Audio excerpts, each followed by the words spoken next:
अस्सलाम वालेकुम फ्रेंड्स, और कैसे हैं आप सब। मेरी जो आज की वीडियो है आपके लिए वो है ड्राई फ्रूट के क्रीम रोल्स के ऊपर। इसके अंदर जो मेन चीज़ इस्तेमाल की गई हैं वो है ड्राई फ्रूट और डेयरी प्रोडक्ट जैसे कि क्रीम। तो देखने में आता है कि बहुत ऐसे बच्चे होते हैं घरों के अंदर जो कि जो चीज़ें होती हैं ना, क्रीम या फिर ड्राई फ्रूट, ये चीज़ें नहीं खाते हैं कुछ शौक से। लेकिन अगर आप इस रेसिपी को बनाएंगे मेरे बताए हुए तरीके से तो फिर आप इंशाल्लाह आप खुद देखेंगे कि जो बच्चे हैं वो इसको भी शौक से खाना स्टार्ट कर देंगे। वैसे इसका जो प्रोसेस है थोड़ा सा मुश्किल नजर आ सकता है, लेकिन अगर आप इसको फोकस के साथ करेंगे तो भी इंशाल्लाह आप इसको काफ़ी आसानी से बना पाएंगे। तो फ्रेंड्स, देर की बगैर मैं वीडियो को स्टार्ट करता हूँ। मेरा नाम है हुमायूं मरवत और आप देख रहे हैं हुमायूं मरवत यूट्यूब चैनल। और अगर आपने मेरे चैनल को सब्सक्राइब नहीं किया तो सब्सक्राइब कर लेना ताकि मेरे आने वाली वीडियो सबसे पहले आपकी तरफ पहुंच सके। शुरू करता हूँ मैं आज की वीडियो को। तो मैंने यहाँ पर लिया है एक बाउल और मैं इसमें डालने वाला हूँ आधा पाव ऑल पर्पस फ्लोर यानी कि मैदा। अगर मैं इसकी क्वांटिटी यानी कि इसके वजन की बात करूँ तो इसका वजन तकरीबन 125 ग्राम है। इसके बाद मैं इसमें डालूंगा तकरीबन 1 टेबल स्पून के करीब कुकिंग ऑयल। कुकिंग ऑयल आपने इसे डालने क्योंकि इसकी जो बाइंडिंग होती है ना वो काफी अच्छे तरीके से होती है और ये थोड़ा बहुत स्मूथ भी बनता है यानी कि हार्ड मिक्सचर बनता है। एक चुटकी नमक इसके अंदर शामिल कर लेंगे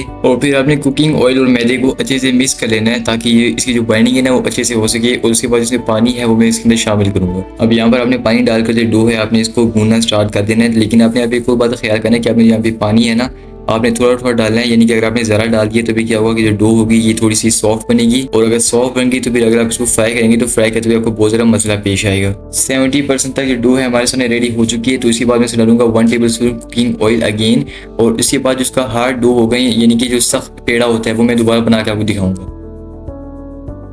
जो डो है वो हमारे सामने रेडी हो चुकी है। मैं इसको आधे घंटे के लिए सेट होने के लिए रख दूंगा। अब यहाँ पर मैं इस डो को आधे घंटे तक सेट करने के बाद मैं इसको दो हाफ पीस में डिवाइड कर लूँगा। फिर मैं इसको दोबारा से रख दूंगा बाउल के अंदर और फिर हम चलते हैं एक और प्रोसेस की तरफ। अब यहाँ पर आता है सबसे मेन प्रोसेस कि आपने जो ड्राई फ्रूट्स हैं इनका अपने पाउडर कैसे बनाना है। तो आप यहाँ पे अपनी मर्जी के डिफरेंट ड्राई फ्रूट्स इस्तेमाल कर सकते हैं, जैसे कि मैं यहाँ पे बादाम इस्तेमाल कर रहा हूँ और पिस्ता इस्तेमाल कर रहा हूँ। और साथ आपने ये भी कोशिश करनी है कि आप जो ड्राई फ्रूट्स इस्तेमाल करें वो दानेदार फॉर्म के न हो, ना कि फाइन पाउडर फॉर्म। और साथ आपने ये कोशिश भी करनी है कि जो ड्राई फ्रूट्स है ना ये यानी कि फाइन पाउडर की फॉर्म में ना हो बल्कि दानेदार फॉर्म में हो। लेकिन मैंने यहाँ पे कोशिश की थी, ये दानेदार फॉर्म में मेरे पास आ जाए, लेकिन फिर भी इनका पाउडर बन गया। तो मुझे ये गलती यहाँ पर होगी, लेकिन आपने इसका थोड़ा सा ख्याल करना है। दानेदार फॉर्म का बेसिकली फायदा ये होता है कि जब क्रीम उसको खाएंगे ना तो फिर वो काफी ज्यादा क्रंची और काफी ज्यादा क्रिस्पी होंगे। और आप यहाँ पर देख भी सकते हैं कि मेरे पास जो ड्राई फ्रूट्स की लिस्ट है इसके अंदर खजूर है, बादाम है और है पिस्ते। तो अब यहाँ पर आपको मैं दिखाए थे दो पेड़े, तो उनके अंदर से एक पेड़ आपने यहाँ पर लेना है, आपने उसको बेलना है और बिल्कुल पतली सी रोटी बनानी है, बारीक सी, ठीक है, क्योंकि आपने एक लेयर बनानी है, इससे ज्यादा आपने लगाना नहीं है। तो यहाँ पर उसको बेलने के बाद आप देख सकते हैं कि मैंने इसको 4 पीसेस में डिवाइड कर दिया है, और इन 4 पीसेस के बाद जो अगला प्रोसेस है वो मैं समझाऊंगा, आपने गौर से देखना। अब इसको 4 पीसेस में काटने के बाद मेरे पास यहाँ पर है कोन्स, और ये असल में मेटल की कोन्स है, यानी कि इनको जो रस्ट होता है, जो जंग होता है वो बिल्कुल भी नहीं लगता। और ये समय 6 हैं क्वांटिटी के अंदर, जिनकी प्राइस है ये 450 रुपीज़। मैंने को दराज से बाई किया था। इनके ज़रिए ना आप जो कोन्स होती हैं वो काफ़ी आसानी के साथ बना सकते हैं, यानी काफ़ी ईज़ के साथ।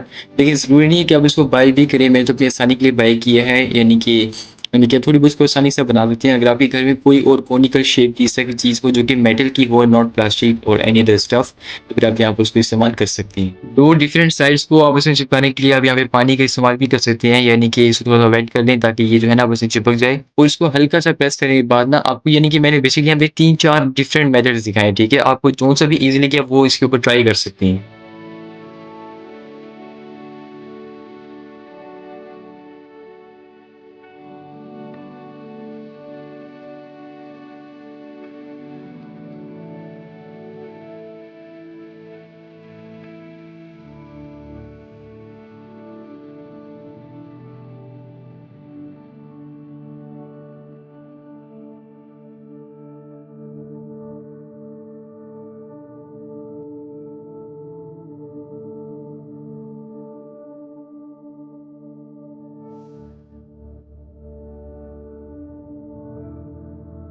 अब यहाँ पर तो आपको मैं सिखाई थी प्लेन कोन्स, लेकिन प्लेन कोन्स के अलावा आप यहाँ पे स्पिरल कोन्स भी बना सकते हैं, यानी कि जो स्प्रिंग की फॉर्म के अंदर होती हैं। उसके लिए आपने यहाँ पर जो चपाती होगी, जो कि यहाँ पे रोटी है, आपने इसको स्ट्रिप्स से काटना है, यानी कि जो लाइनें होती है ना स्ट्रिप्स, उसके अंदर काटना है। और उसके बाद आपने इसको यहाँ पे कोन के ऊपर लगा देना है। ये प्रोसेस भी आपको मैं समझाया हुआ है, इसको सिर्फ गौर से देखिएगा।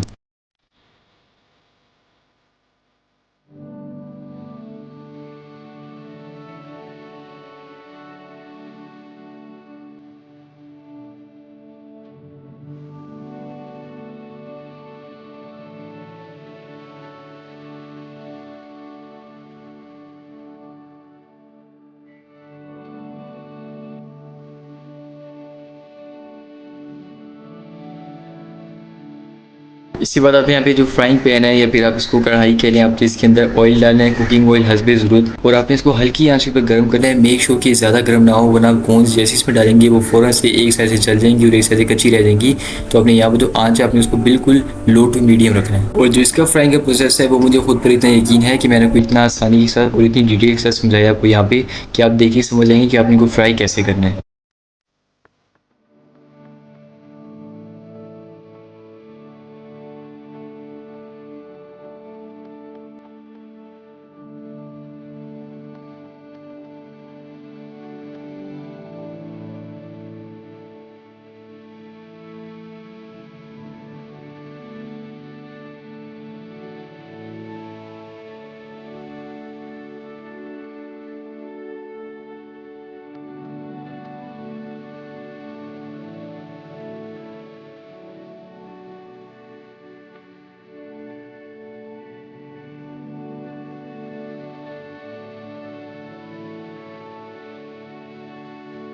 अब आप यहाँ पर देख लें सब कुछ आपके सामने है। एक है मेरे पास सिंपल कोन्स, एक है मेरे पास यहाँ पे स्प्रिंग कोन्स। तो देख लें जो स्प्रिंग कोन्स हैं वो भी परफेक्टली रेडी हो चुके हैं और जो सिंपल कोन्स हैं वो भी रेडी हो चुके हैं मेरे सामने इस तरह से। और ये जो है ना आप इनको सेव भी कर सकते हैं, तकरीबन एक हफ्ते तक आप इसको एयर टाइट बॉक्स में रख सकते हैं ताकि आप इसको आने वाले वक्त में दोबारा भी यूज़ कर सकें। और अब हम चलते हैं फिलिंग की तरफ कि जो फिलिंग है वो हमने रेडी किस तरह करनी है। तो देखिए आप यहाँ पे क्रीम इस्तेमाल कर सकती हैं, विप क्रीम जो होती है ओल्पर्स की, आप वो इस्तेमाल कर सकते हैं, लेकिन मैं यहाँ पे आपको रिकमेंड करूँ कि आप इस्तेमाल करें दोबाला। ये बेसिकली बलाई की तरह होती है और इसका फ़ायदा ये होता है ना कि थोड़ी सी थिक होती है, यानी कि ये क्रीम से अगर कंपेयर की जाए तो ये क्रीम से थोड़ी सी ज़्यादा थिक होती है, तो ये इनका जो क्रीमी टेक्सचर होता है ना थोड़ा सा एक्स्ट्रा होता है। अगर आप यहाँ पर कोई विप क्रीम इस्तेमाल करते हैं या फिर कोई सिंपल क्रीम इस्तेमाल करते हैं तो गर्मी होने की वजह से ना क्या होगा कि यहाँ पर जो क्रीम होगी थोड़ी सी मेल्ट होना स्टार्ट हो जाएगी, फिर जो कोन होंगे थोड़े से ख़राब हो जाएंगे। लेकिन अगर आप यहाँ पे दोबारा इस्तेमाल करेंगे तो दोबारा इस्तेमाल करने के बाद, यानी कि बलाई बेसिकली इसको कहती हैं, तो इसको इस्तेमाल करने के बाद ना जो कि कोन होंगे ये ख़राब नहीं होंगे अगर आप इनको 5 या 6 घंटे के लिए रख भी लेते हैं। वजन के हिसाब से इसके अंदर 200 ग्राम तक बलाई डालने के बाद मैं इसमें डालने वाला हूँ ब्राउन शुगर। अब यहाँ पर मैं शुगरेन की ब्राउन शुगर इस्तेमाल करने वाला हूँ। ये बेसिकली एक ऑर्गेनिक ब्रांड है, ये प्रमोशन नहीं हो रही है, आपको सिर्फ मैं रिकमेंडेशन कर रहा हूँ कि अगर आप चाहते हैं तो फिर आप इसको इस्तेमाल कर सकती हैं। और मैं जिसकी क्वांटिटी है थोड़ी सी ज़्यादा डालूंगा क्योंकि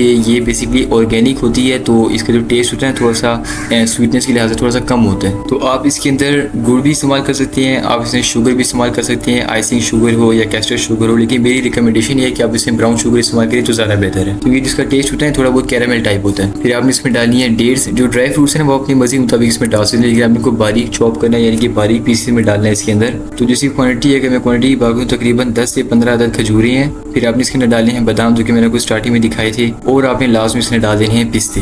ये सारे जो ड्राई फ्रूट्स हैं ना आपको मैंने स्टार्टिंग में दिखाए थे अगर आपको याद हो। और सबसे लास्ट में आपने क्या करना है कि ये जो ग्रीन फूड कलर है ना आप इसको अपनी मर्जी के मुताबिक डाल सकते हैं। वैसे मेरा दिल नहीं करे तो मैं नहीं डालूंगा, लेकिन अगर आप चाहते हैं तो फिर आप डाल सकते हैं इसके अंदर। फिर आपने इस सबको अच्छे से मिक्स करना है और अच्छे से मिक्स करने के बाद आपको जो आगे का प्रोसेस है वो मैं समझाऊंगा।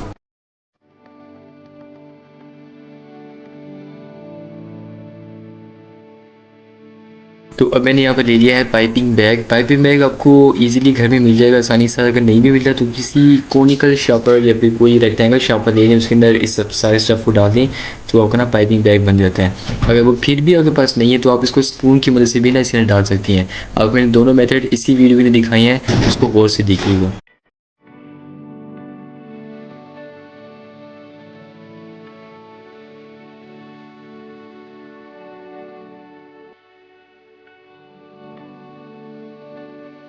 तो फ्रेंड्स अब आपके सारे जो ड्राई फ्रूट क्रीम रोल्स हैं सारे रेडी हो चुकी हैं। आपको रेसिपी कैसे लगी अपने ये बात कमेंट सेक्शन में लाजमी बतानी है, और इसी के साथ साथ आपको इन फ्यूचर किस किस चीज़ की रेसिपी चाहिए आप मुझे ये बात भी कमेंट सेक्शन में बता सकती हैं। और हाँ, आपने इस रेसिपी को सिर्फ देखना नहीं है बल्कि आप इसको ट्राई भी करना है, क्योंकि जिसका जायका है, जिसका टेस्ट है और जिन लोगों को पसंद आने वाली है वो काफ़ी अच्छा लगेगा। साथ ही साथ आपको मैं ये भी बता दूँ कि मैं रोज़ाना शाम को 7 बजे आता हूँ लाइव अपनी ही चैनल के ऊपर, तो आपने मुझे वहाँ पर भी ज्वाइन ज़रूर करना है। तब तक के लिए मुझे इजाज़त दीजिएगा। अल्लाह हाफिज़।